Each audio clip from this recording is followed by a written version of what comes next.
Hey guys, welcome back to another episode of Watch It or Leave It. I'm Sean again. I'm Capri again. And this time, we're here. I don't know why I got the giggles, but you should know what goes on behind the scenes. But anyway, we're here to give you our review of Jurassic World Fallen Kingdom.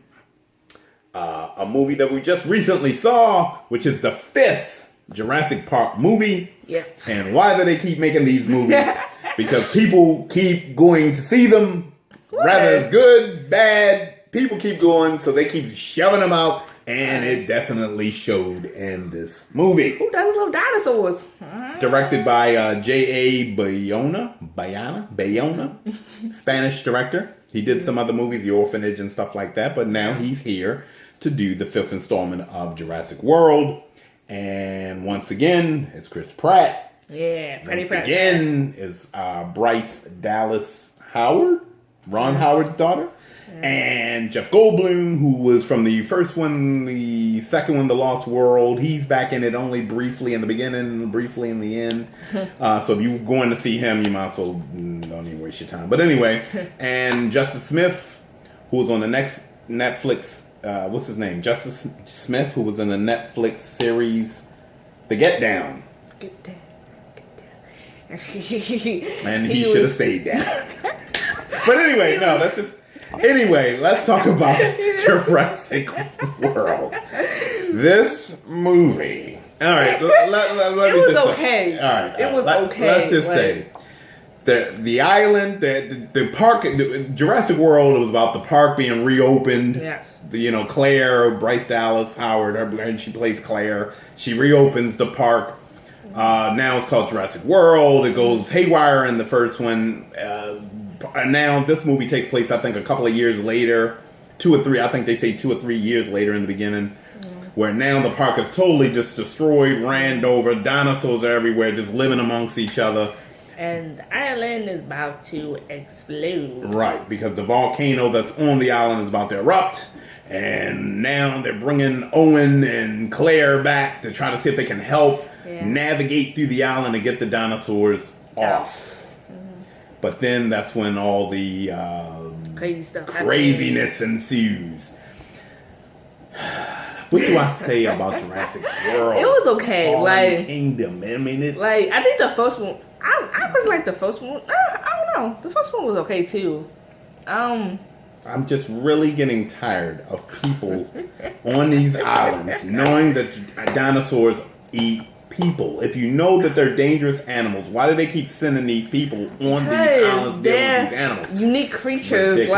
It's like if you know that the water has a giant shark in it, why would you just keep going? Well, let's go back and see it again. Let's just go back and see him again. Dinosaurs was here before us. Okay. So anyway, they're unique. They go back to the island again. As you see on the trailers, they're trying to get the dinosaurs off. Yeah. I have to admit, the best part about the movie was them trying to get the dinosaurs off. Them going back to the island. That was especially, and the volcanoes erupting, dinosaurs running everywhere. That was probably the best scene in the whole movie, to me. Once the dinosaurs are literally off, and it goes to that big house where they're trying to, where the story kind of changes a little bit, and the plot thickens, as they say. That's when the movie goes absolutely. It just becomes the same running around, trying to hide from dinosaurs. And what's up with every Jurassic Park movie? They keep creating a new dinosaur.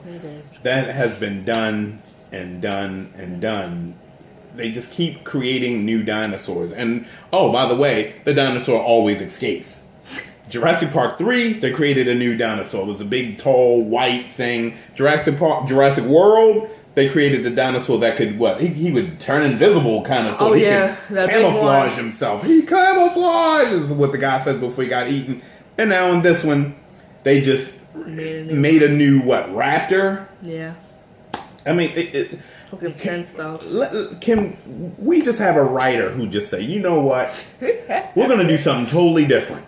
Maybe you can be a writer. They just keep on doing the same stuff you've already seen.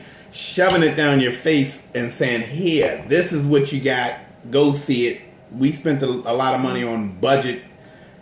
But And it's predictable too. Very predictable. Because, like I said, like the last video, they keep showing parts in trailers. They keep showing too much in the trailers. So we kind of already knew, like the first part, when they're in the island, we already knew what was going to happen. If you look at the trailer, you basically saw the whole movie. We already knew. Yeah. There's no surprises whatsoever in this movie. Like the second part, some of the second part was new. Some of the second part that we didn't show. The other part we already knew was going to happen.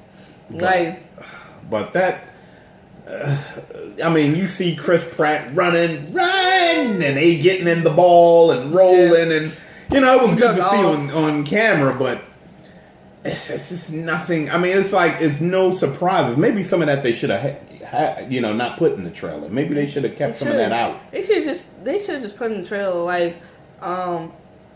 I don't know. Us going to the. I don't know what they should put in the trailers. But and another thing, there's a lot of a lot of scenes with Chris Pratt. Always being the lion tamer. He's the one always in the holding his hand up and putting his hands up. I think that's the only way he knows how to control dinosaurs. He keeps on his hand up thing. I don't know. They made him kind of like a superhero. Because just like you've seen in the trailer, there's a scene when he's inside this little cage with a Tyrannosaurus. And the Tyrannosaurus is like literally waking up and trying to, because I guess it was tranquilized and he wakes up. Yeah. And as you see in the trailer, he literally jumps through the mouth of the Tyrannosaurus. That was... Really? And then there's another scene where the newly created raptor is on a thing at the end. I don't want to really give it away, but he does this dramatic thing at the end. He just didn't like it. I just don't know what to say about this movie. I'm just going to cut to the chase. He'll say he'll leave it. I'll just say leave it. He'll say he'll leave it. I'll just cut to the chase. In fact, when we were leaving the theater, I said, oh my God, this is truly a leave it. Truly a leave it. But they're going to make another one. But they're going to make another one. Like you said, they always make 3. So and all these trilogies, these epic movies, they always try to make 3. So you already know that it went off with a cliffhanger to make you see where they're trying to take the movie. And in the third it looks like number 3 is going to be even. Oh. And the thing about it is, if people who are fans of the Jurassic Park movies, if you saw The Lost World, the ending of The Lost World, when the Tyrannosaurus was literally running through the city or whatever, in San Diego, I think it was. Basically, it's like watching The Lost World. Can we just please can we please just do something different with these movies? Don't just pay a bunch of money for special effects, but the writing and the story is just like, we've seen this already. So they hype you up because they show you these great visuals and the Tyrannosaurus growling at a lion and all this other stuff, and you be like, wow, that looks so good. But then it's just when you're sitting there for 2 hours watching these movies and they keep showing you stuff that I've seen. They got 5 movies. So they basically are just taking bits from this movie, this movie, this movie, this movie. And then they're making a whole movie. It's just, all right. And can I talk about Justice Smith? The guy that I said, he plays what, Franklin? Who's in this movie. He's like an assistant to Claire, and she brings him because he's like the computer guy or something. Yeah. If anybody says the lights are off, he says, I can get them back on. Or the systems are down, I can get them back on. The smarts and the comic together. He's a smart person who can fix everything and anything. And he's the funny guy that you need in like a movie like this. Like serious, I guess you need to kind of break up the seriousness. You need funny. He was like trying to be the comedy relief, but pretty much all he does is scream the whole movie. Every time a dinosaur comes, he's screaming and all that. I mean, after a while, he just became very, very irritating. All right. I'm thinking like, man up. You know what I'm saying? Like, yo, you're being chased by a dinosaur. I mean, he's like, yeah. I don't know. Yeah, even the other girl. I don't know. I don't know. They had the little girl that was a lot more bolder than he was, but anywho, like I said, the movie has a twist after they get the dinosaurs off the island. You know, it's got the big corporate America who's trying to sell them, you know. I just would love to see them do something really, really different with these movies. And if they're not going to do anything different or surprise us or show us something different other than creating another dinosaur, how many times are they going to keep creating new dinosaurs? What are they going to do? For the next Jurassic World, they're going to start creating a dinosaur with cybernetic parts and he's going to be from the future or something. I don't know. I mean, I'm just so sick of them creating new dinosaurs. They need more money. They need more money. People paying $30 million for these dinosaurs. You saw that Russian guy got like $100 million for that new dinosaur. Oh my God, this movie. So as you can tell, that I was not impressed with Jurassic World at all. I mean, if you love special effects, you may like it, but I'm a story guy. You can't just give me a bunch of special effects. I need story. I need plot. I need actors who feel like, you know, we're really trying to make a good movie here. And Chris is that's like that. not Jurassic World. Even though I do have to admit, Chris, what's his name? Chris Pratt? Right, he does his thing. I mean, he does things for all of his movies. Yeah, he's pretty good. He do things for all his movies. He's pretty good, even though I didn't like Passengers, but... Passengers no, Passengers I did like, because I liked him when he was alone. When they brought Jennifer Lewis into it, that's when it went downhill. Sorry, Jen.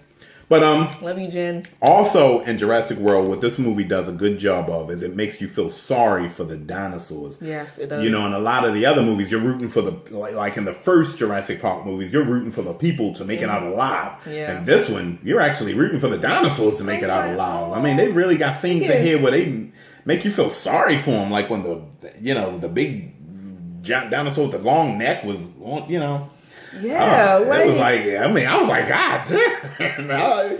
So maybe, I don't know. But they did a good job of that. So this time, the focus wasn't necessarily on the people trying to escape. It was more like, should we let these animals die? Should we let them live? Yeah. So that was, I thought that was pretty good. That was the only thing that I thought was really good. They focused more on the lives of the dinosaurs. It's like be free or die, or just stay in the, they died either way. They died. Well, they were extinct anyway, so they were already dead. They just got brought back. If they was on an island, they was gonna die. If they was in the world with the auctioneers, they was gonna die anyway. Right. So I mean, it's like it's crazy. I don't know. They make. I love the dinosaurs. The dinosaurs are nice. The special effects on the dinosaurs are nice. It's cool too. I just wish they would just come up with better writing. I do not want to see a reboot of The Lost World. I do not want to see them take parts from Jurassic World 3, Jurassic Park 3. Just be different. Do something different with it. I don't know. Do something. Maybe they'll surprise us in 2019. But if it goes the way I think it's going to go, the way Jurassic World Fallen Kingdom ends, then we're going to be in for more of the same. So anyway, I give my review once again. It is a leave it. This movie, woof. Whew. I'm in between. I don't know. If you love the dinosaur movies, you'll love it. I got it. If you're home on a Sunday and you don't got nothing to do and it comes on TNT, you sit and you watch it. Or Fox. TBS. Then sit and watch it. To run to the theater to go see this, no. Probably not in the black seats.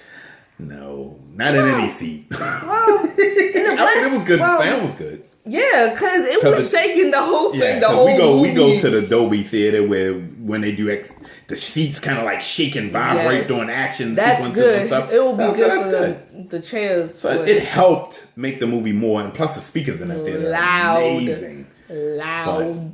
But the movie as a whole. Okay.